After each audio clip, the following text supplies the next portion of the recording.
Salut à tous, c'est Baptiste de Ligne Jaune. Aujourd'hui, je me retrouve au Réservoir Festival à Bressuire. Je suis accompagné de Pumpkin. Exactement. Tu vas bien? Très bien, merci. Est-ce que tu peux te présenter, du coup, pour les personnes qui te connaissent pas? Je m'appelle Cécile, de mon prénom Pumpkin. Je suis rappeuse.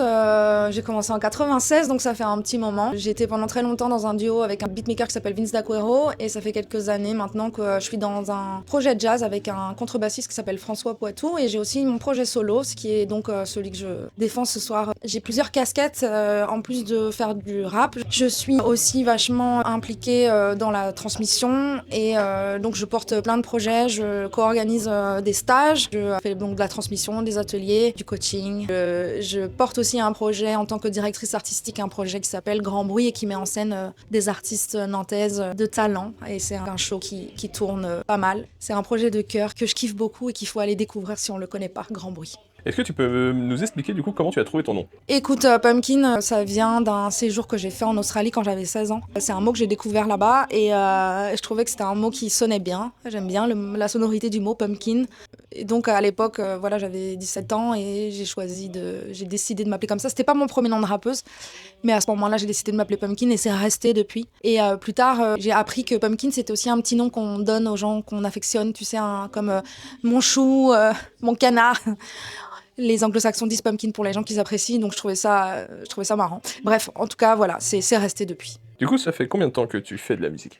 J'ai commencé en 96 à Brest. Moi, j'ai découvert le rap à la fin des années 80, à l'époque où c'était nouveau en France. Mais j'ai découvert le rap, moi, vraiment via MC Solar. En tout cas, c'est l'artiste qui m'a fait scotcher sur cette esthétique musicale et qui a été ma porte d'entrée après vers la culture hip-hop. J'ai kiffé, j'ai trouvé ça génial et j'ai voulu faire la même chose. Donc, dans un premier temps, j'écrivais des textes, beaucoup de poésie, tout ça. Et d'un seul coup, j'ai eu la sensation que... Enfin, ça me parlait parce que je trouvais que c'était poétique, mais c'était pas de la chanson, quoi. C'était différent. C'était comme parler en musique. Et ça me plaisait beaucoup. Et je me suis mise à faire ça dans mon coin. Et un jour, en 96, j'ai rencontré une fille qui avait la même curiosité et le même goût pour le rap. Et du coup, on s'est dit qu'on allait faire un groupe. Et c'est comme ça que ça a démarré. Donc directement, tu as commencé par le rap. Ouais, carrément. Tu as commencé à faire de, je sais pas, de la guitare. Oh non. J'ai essayé de faire du piano quand j'étais petite parce qu'il y a des musiciens dans ma famille, mais j'étais vraisemblablement pas du tout faite pour le solfège et les trucs un peu trop carrés. C'était compliqué pour moi. Mais du coup, qui t'a inspiré à tes débuts? Bah, comme je viens de le dire, surtout MC Solar au tout début. Tout le Possi 501, ce qui était donc tout le crew de MC Solar notamment. Puis après, il y avait notamment la rappeuse Melaz, qui est pas hyper connue, mais à l'époque, qui moi m'avait beaucoup marqué. C'est la première femme, moi, qui me marque et qui me donne envie de me dire j'ai envie d'être comme elle. Après, il y a eu Diams, évidemment. Puis après, il y a eu pas mal d'artistes français. Et un peu plus tard, je me suis intéressée un peu dans un second temps aux artistes, on va dire américains dans un premier temps. Et puis après, encore après... des artistes issus de la scène britannique et puis d'autres pays, quoi. Mais plein d'artistes, je sais pas te citer des noms. C'est déjà très bien comme réponse. IAM, NTM évidemment à l'époque, Science Upa Crew, tous ces artistes-là. Du coup, là, pour ton projet actuel, t'as sorti des albums, des EP? Moi, dans mon parcours, j'ai sorti une dizaine de projets, entre albums et EP, tous en indépendance, sur le label qu'on avait monté avec Vince à l'époque, qui s'appelle Mentalo Music. Et puis, depuis 4 ans, on a arrêté le projet à deux, et j'ai monté un deuxième label qui s'appelle Méchante Musique, sur lequel j'ai sorti 2 EP solo l'année dernière. Je vais commencer à préparer un album qui sortira l'année prochaine, un album solo. Et alors là, c'est un peu la question que personne aime, mais du coup, parmi tes 2 EP que t'as sorti l'année dernière, lequel tu préfères? Alors, j'ai pas de préférence, je vais répondre vraiment honnêtement. Mais par contre, sur les deux, il y a des morceaux qui me tiennent à cœur et qui atterriront sur l'album. Et du coup, parmi tes chansons, maintenant, là, est-ce que t'en as une vraiment que tu adores, je sais pas, jouer sur scène, ou vraiment qui te tient le plus à cœur que les autres? Une seule? Ou un top 3? Bah, c'est 2 EP, 4 titres, donc il n'y a pas non plus beaucoup de chansons, mais j'ai envie de citer les titres Charabia et Queen Size, et allez, Shibari aussi. Et si je te demande de supprimer des musiques? Oh, c'est compliqué. Est-ce que je peux utiliser un joker? Ouais, si tu peux. Joker.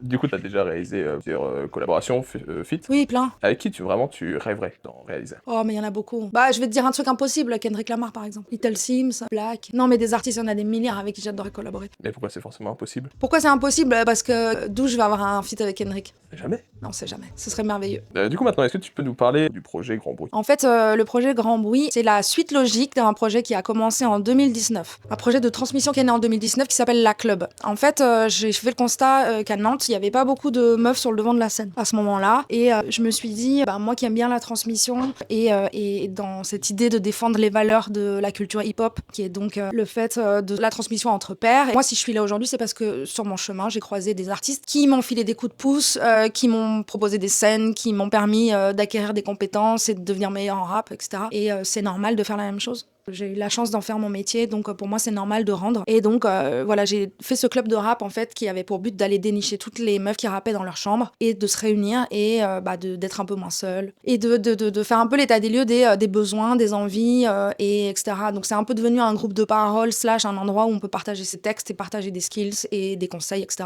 Et ça a donné lieu dans un deuxième temps à le stage qui s'appelle le Summer Camp qui a eu lieu à Trampo pendant 5 années et c'est terminé l'année dernière. Un stage très important qui a changé toute la dynamique du rap à Nantes parce qu'en fait ça a permis de créer de la confiance, du réseau et de mettre sur la scène nantaise, sur la carte de la scène nantaise plein de rappeuses en fait.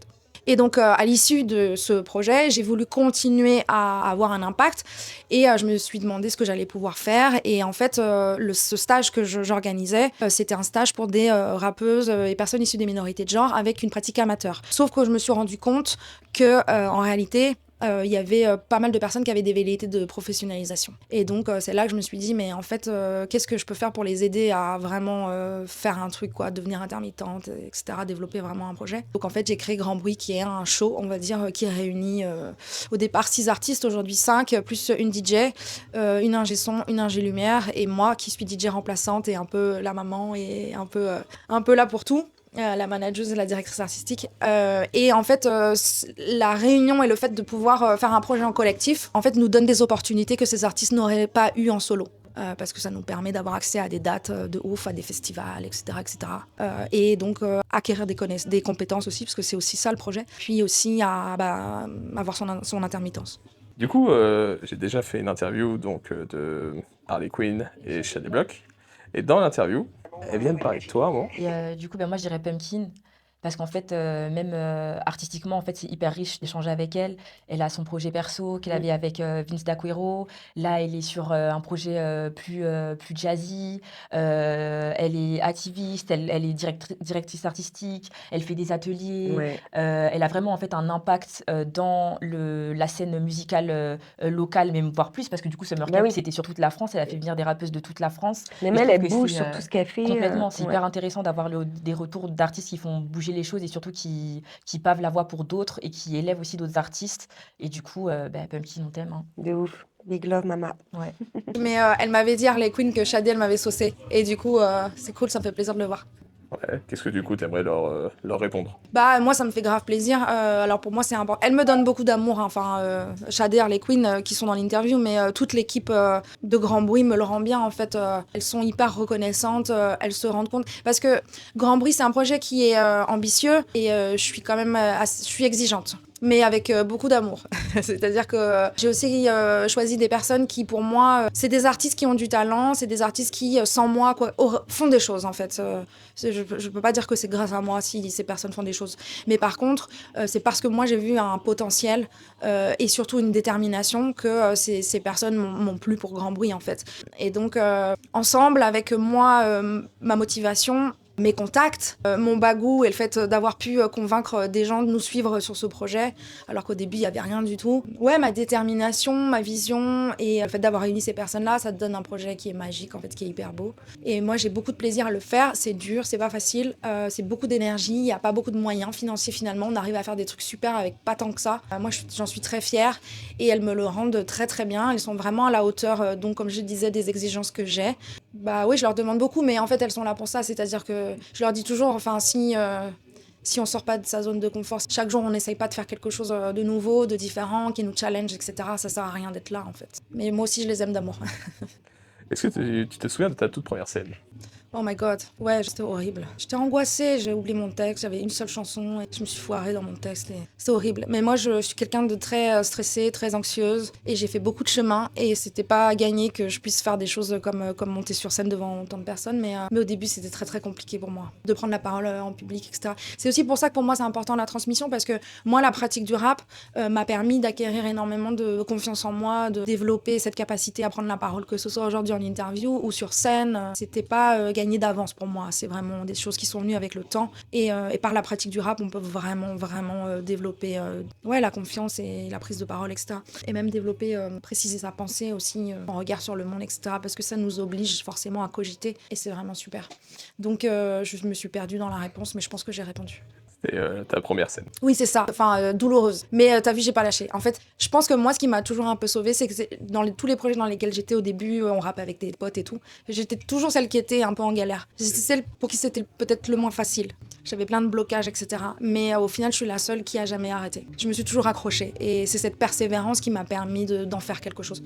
Mais toutes les personnes avec qui j'ai rappé au début ont arrêté par la suite. Et pourtant, il y en avait qui étaient hyper talentueuses. Donc, c'est aussi intéressant parce que ça montre à plein de gens que quand on a envie et qu'on travaille, en fait, même si au départ on est un peu en galère, on peut vraiment avoir un niveau correct au bout d'un moment, quoi. Quelle a été pour toi la scène la plus marquante que tu as fait? Alors c'est difficile de répondre comme ça, mais en tout cas celle qui me vient là maintenant, je pense que tu me reposes la question dans 1 heure et j'aurai peut-être une autre réponse. On avait été avec Vince, on avait été invité il y a quelques années à monter sur scène avec Hocus Pocus C2C pour une création pour l'anniversaire du festival Les Escales à Saint-Nazaire et on a joué devant 12 000 personnes. Du coup les musiciens d'Hocus Pocus avec Vincile ont réarrangé 2 morceaux à nous qu'on a joué sur scène et c'était vraiment un très très bon souvenir. Et est-ce que tu as un lieu de rêve où jouer?